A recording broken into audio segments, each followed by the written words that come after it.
Hello, this is Brian Hegney, instructor of Game and Interactive Media Design, and I want to talk about one thing that I did in the last part of the video, and that was really maneuvering my UVW template around. I am going to go ahead and make a third copy of this so I do not screw anything up I did in my last test video, and I'm not going to do it again.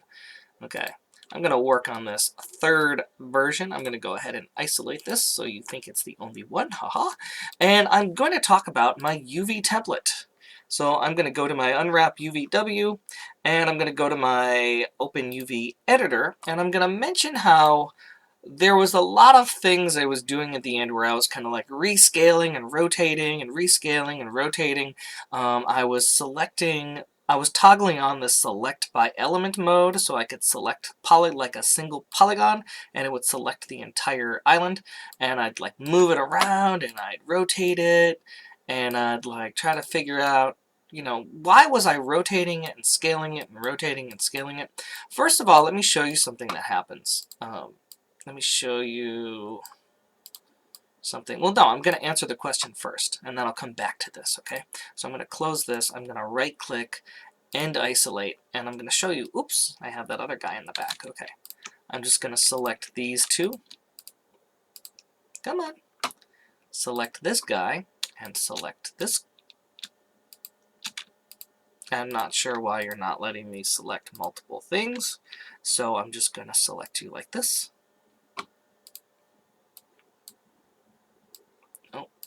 Oh my gosh. Do I have you both selected? Oh, I do! I just wasn't showing. Okay, sorry. I'm going to isolate these guys. Okay. Why am I showing these to you? I want you to know that these two are different. What are they different? They are not modeled different, but they are very different, and they're going to perform differently, let's say, in your game. And you're not going to know it until you start putting their diffuse maps onto them.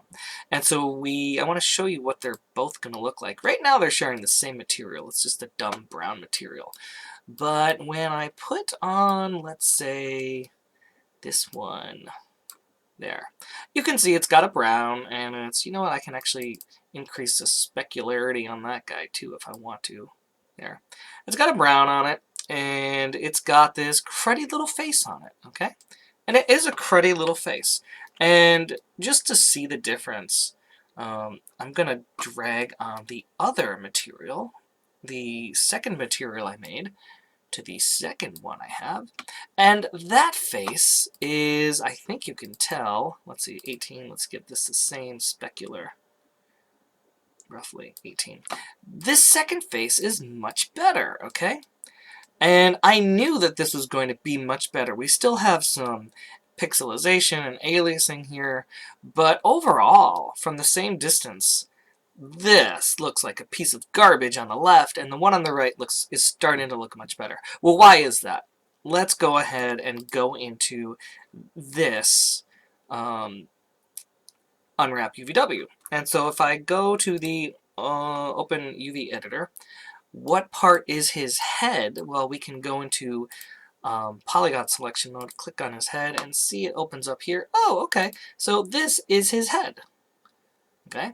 And so his face, if I were to, it takes up a big portion of that. Okay. Over there in the left corner. Great. What about the other one? The other one, I'm going to just click on that, click on this, click Open UVW Editor. The other one, this is going to look a little weird because I actually broke something that I alluded to earlier, but I'm going to go to selection mode, select that. Oh my gosh! This guy's face is tiny, tiny, tiny. So if you have the same number of pixels wide, and you're cramming a little face into a little tiny pocket of that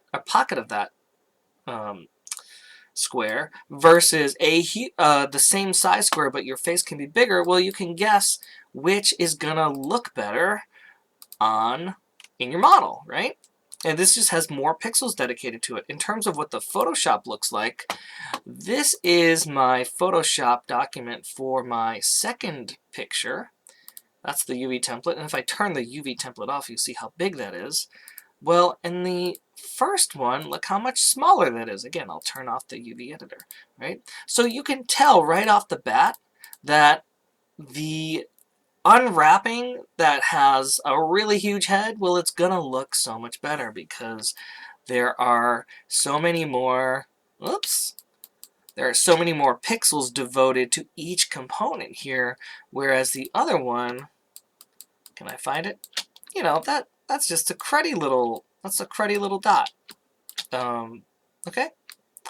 So that's one of the issues I was working with when I was painstakingly, did I get rid of, where's my end isolate? Let me get to my one over here, the one I'm not really caring about if I ruin it. When I'm rotating this around, like that's what I'm thinking about. Or when I'm scaling it, I'm thinking, you know, what do I want to be my best asset, right? And that brings me to another part of this UV unwrapping, and it's, you can basically you're probably going to get to a point where you're going to have your little islands kind of all over the place, and because you're working really hard on figuring out what should be unwrapped, blah blah blah, and or you've got some problems here and there, and instead of painstakingly doing it all together really well, you can select, actually you don't even need to select everything. You can scroll down here on your side toolbar and just say, you know what, you can click pack normalize, and it's going to pack everything together in this little square. Now, these two checkboxes are super important, rescale and rotate. Well, if you just leave them checked, it's going to rescale all of your objects and rotate them to fit them best within your little square there. So I'm going to click that. And right off the bat, you'll see, like, even though I enlarged my head, it rescaled it to fit these together, because by saying it could rescale, I was not allowing it to rescale in general. It's actually rescaling them related to each other. And I don't want that, because again, I want to be in complete control of the size of this piece. So if I'm going to say, you know what, I want my darn head to be super duper bigger, like always, that's going to be the biggest part. I'm going to rescale that to as large as I want it. And now I'm going to uncheck rescale. It's still going to scale everything. Like, it's going to scale everything because, you know, imagine I have all of these bigger, right? There's no way without rescaling that it can fit everything back in that box.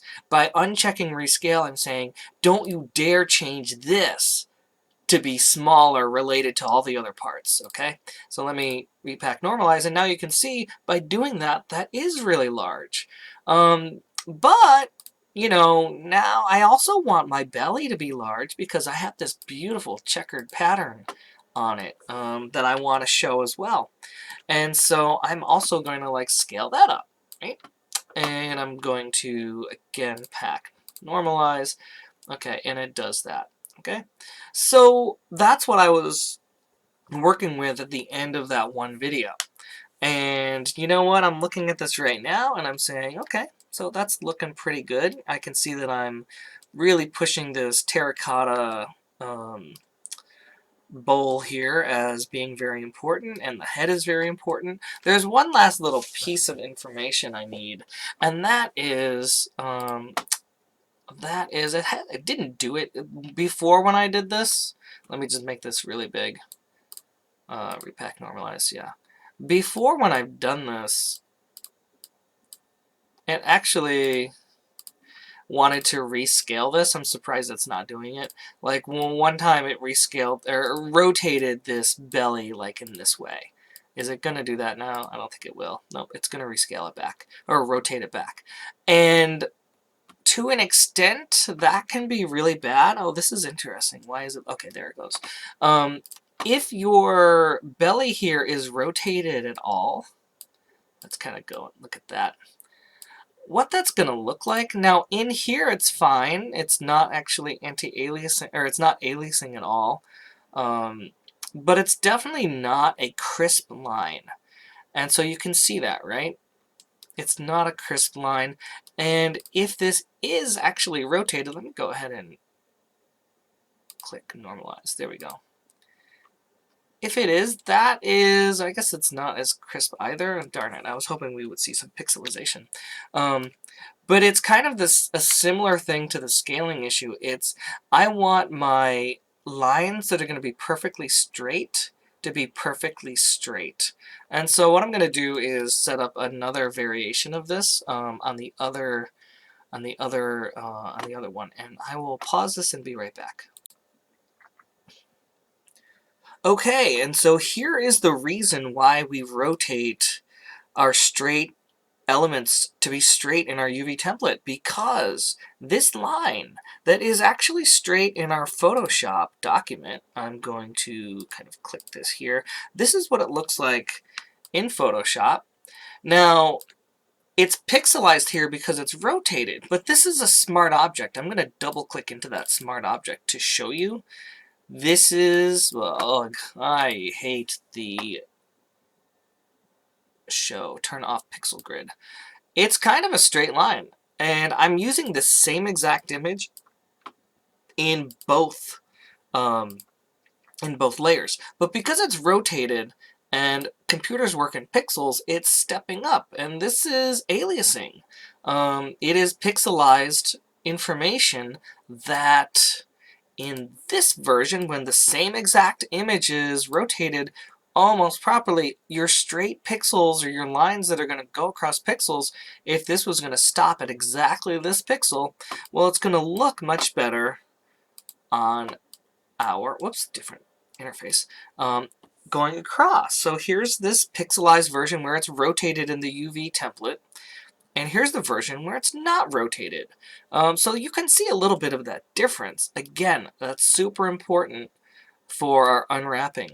And that pretty much just covers why I spent so long rotating and scaling. And so that's what you're going to want to do. Now for my face here, I actually might want to rotate his head unwrapping as if his face is up and down. So right now it's kind of rotated, and you'll notice that in my UV template as I drag out. You see it's rotated? I don't want that. I actually want my face up and down. So that's really important to me. I'm going to go and check that by saying, you know what, I don't want to see the actual material on my model. I'm going to look at the UV checkers, and I'm going to select this face element, and I'm going to rotate it until I see those letters, and that's why those letters are really important to see.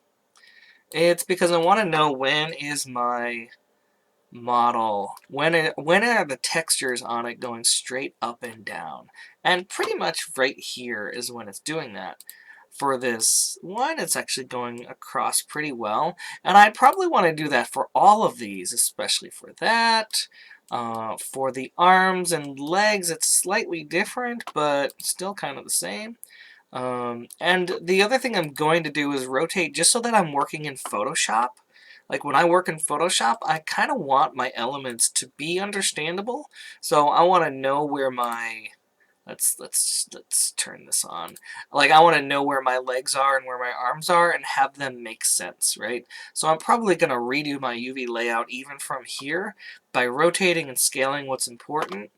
And now you know why that's important. And the last thing I guess I want to just reiterate is once you do say, you know what, this is going to be really big, this is going to be really big, and it's going to be rotated in this fashion. This leg is good the way it is. It's a little distorted, actually, so I'm going to want to undistort that. Actually, I might want to make this leg go up and down, and I know that it's not right now, so I'm going to just make sure it is up and down. And actually right-wise,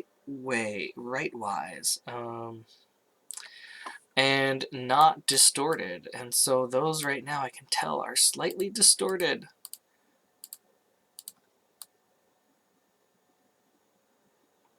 There we go.